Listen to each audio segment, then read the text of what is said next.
Walaupun malam ini bercerita tentang Syria, fokusnya, tapi ia berkaitan tentang umat Islam sejagat. Saya pergi ke Afrika, tuan-tuan. Tuan-tuan tak percaya cakap saya, tuan-tuan Google, tuan-tuan. Search YouTube.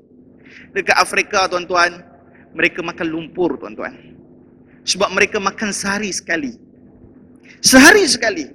Makan lumpur tu untuk apa? Untuk cikedis lah kita kata.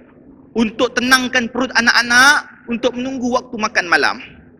Tuan-tuan boleh tengok cara mereka buat biskut guna lumpur. Bagi mereka itu biasa, tapi kita tengok sebab, tuan-tuan. Sebab apa? Itu je makanan yang ada. Bila kita buat korban, ibadah korban kat sana menangis, tuan-tuan, dia orang dapat makan daging. Subhanallah. Subhanallah. Tuan-tuan yang saya kasihkan Allah. Hadis yang terakhir untuk saya ceritakan malam ini.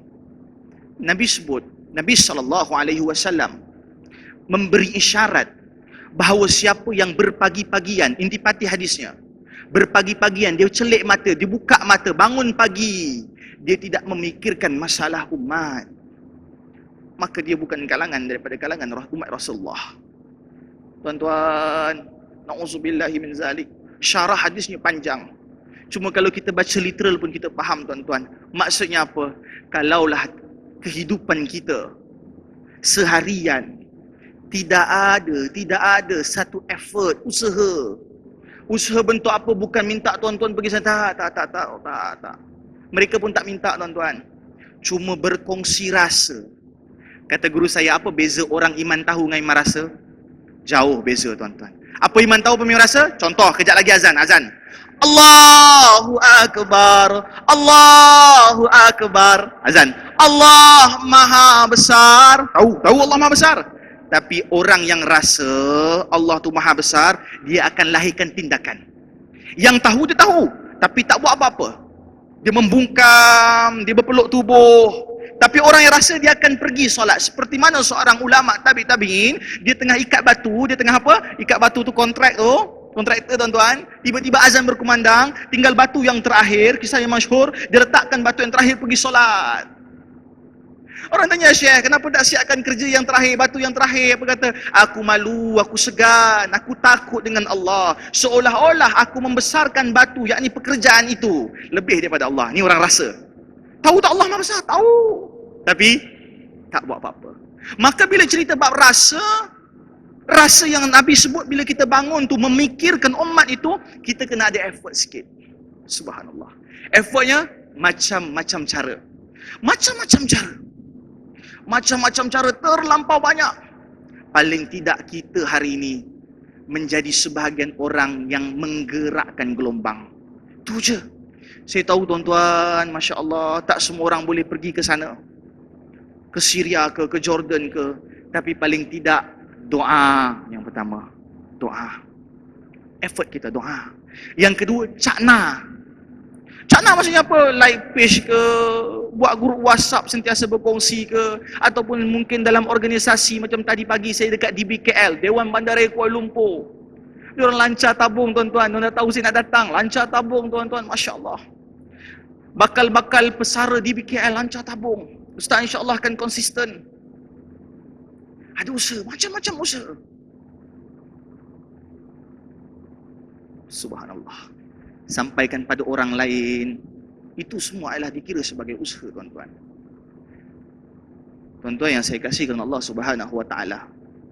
Saya takut jika saya tak menggerakkan isu Syria, isu Palestin, isu Somalia, isu apa sekali, saya risau, minta maaf, saya risau. Lau kana bainana ya Rasulullah, kalau Rasulullah ada kat sini, saya risau. Saya risau. Risau apa, tuan-tuan? Risau Rasulullah tak mampu nak ungkap bahawa Rahmat Ahsan Mak Sofyan ni sebahagian pada umat Rasulullah. Saya risau bila Rasulullah duduk bagi air minum pada orang-orang di Telaga Kausar Rasulullah, saya tak masuk dalam kelompok itu. Saya risau. Maka risau umat, berkaitan tentang apa yang berlaku dalam keadaan umat Islam hari ini adalah satu perjuangan untuk kita. Tuan-tuan, saya kat sini nak menyuruh untuk kita letak usaha kita daripada peringkat kita, daripada cara kita, gaya kita. Sebab apa? Saya nampak ramai orang meletakkan diri mereka pada tempatnya. Contoh, tuan-tuan, last. Last, saya bagi masa ni. Saya pergi dekat sebuah bank. Ni contoh lah tuan-tuan. Saya pergi sebuah bank, saya rahsiakan nama bank tu kat Bangi. Saya nak buka akaun. Dia tak perasan ni Piu Rahmat sebab tak pakai kopiah apa semua. Saya pergi dekat akaun dekat counter bank, saya kata, saya nak buka akaun bank. Dia keluar borang. Terima kasih encik, dia kata. Sekejap, ini borang ni borang konvensional ke? Bank konvensional ke bank Islamik? Saya tanya, ini hak kita. Dia kata apa? Tuan, dia tak perasan Piu Rahmat. Tuan, selagi saya jaga kaunter, dia kata, selagi itu yang keluar hanyalah bank Islamik. Sebab saya nak bila Allah tanya saya nanti, apa usaha saya pada agama, ni usaha saya. Dia tak perlu jadi CEO bank, tuan-tuan. Dia tak perlu jadi Perdana Menteri bank, Perdana Menteri Malaysia, tuan-tuan. Tak perlu jadi menteri besar, tak perlu jadi pencetus omah, tak perlu masuk TV, tak perlu orang rakam. Dia berfungsi dengan diri dia. Saya tak mampu nak nyatakan apa bentuk tumbangan tuan-tuan yang selain apa yang saya sebutkan, tapi tuan-tuan lebih tahu apa yang tuan-tuan boleh mainkan peranan dengan posisi tuan-tuan. Allah. Tu baru satu, tuan-tuan. Saya jumpa budak seorang mak dispatch motor. Jumpa saya, dia bawa KFC. Delivery KFC, kata, "Mak, apa aku boleh bantu untuk agama?" Saya dah tahu nak bagi tahu apa, tapi saya suruh dia berfikir dulu. Saya katakan, bagus kalau masa kau bagi delivery tu, engkau boleh selitkan sesuatu tentang agama. Dia kata, "Mak, idea kau bagus, Mat. Mat, jom teman aku pergi beli majalah solusi." Saya kata, "Janganlah, majalah solusi mahal sangat." Saya kata, "Cuba bagi ringkas lagi, Mat." "Oh, Mat, boleh tak engkau tulis satu artikel, lepas tu aku print banyak-banyak?" Saya kata, "Boleh, tapi itu menyusahkan saya." Dia kata, "Habis dah, Mat?" "Oh," dia kata, "aku dah tahu." Dia keluar, tuan-tuan. Dia pergi Masjid Wilayah Persekutuan dekat KL, tuan-tuan. Dia ambil risalah masjid. Masjid kena buat risalah. Dia ambil risalah masjid pula kita masukkan isu Syria ke, masukkan isu kita punya tempat. Dia ambil risalah masjid, tuan-tuan, banyak. Kemudian apa? Setiap kali hantar dia selitkan risalah tu. Subhanallah. Tu dengan dia punya capacity, dengan dia punya jalan, tuan-tuan. Tuan-tuan, malam tu saya jumpa dia balik, ni cerita pagi. Malam tu habis semua risalah. Saya kata, "Wih, banyak yang kau hantar." "Tak, Rahmat, aku hantar satu contoh rumah nombor 9, tapi rumah nombor 10, 11, 1 sampai 30 semua aku bagi risalah tu." Itu dengan kapasiti dia, tuan-tuan. Maka kita fikir dengan kapasiti kita. Barangkali ada guru, barangkali ada CEO, barangkali ada, Masya Allah.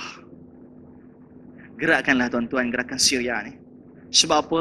Sebab apa yang abang saya nak cakap ni sangat penting. Syria adalah kubur terakhir bagi Aqsa.